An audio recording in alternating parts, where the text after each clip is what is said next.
Allahu Akbar, Allahu Akbar, Allahu Akbar. La ilaha illallah, Allahu Akbar. Allahu Akbar walillahil hamd.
Kota Banda Aceh, dan malam ini akan dilaksanakan takbiran karena besok insya Allah kita akan merayakan hari kemenangan, yaitu Hari Raya Idul Fitri di tahun 2022.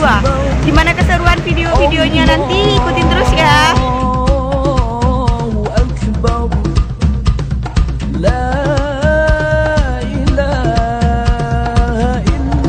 Saat ini saya berada pas di depan menara tower Masjid Raya Baitur Rahman ya guys. Ini sudah dibuka untuk umum dan kalian semua bisa naik hingga ke atasnya, itu sekitar 15 meter atau 20 meter ya guys.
depan Masjid Raya Baitur Rahman, dan saat ini hampir dimulai acara takbiran yang sebentar lagi akan dibuka langsung oleh Gubernur Aceh.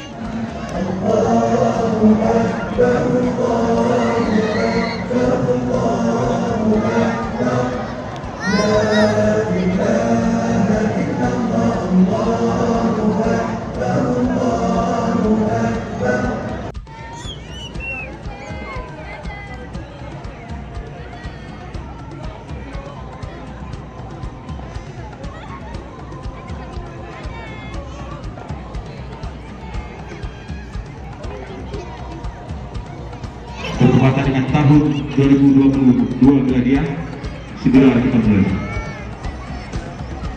Diawali pembacaan ayat-ayat suci Al-Quranul Karim yang insyaallah akan disampaikan oleh Ustaz Tengku Hasan Abu Bakar Kesini.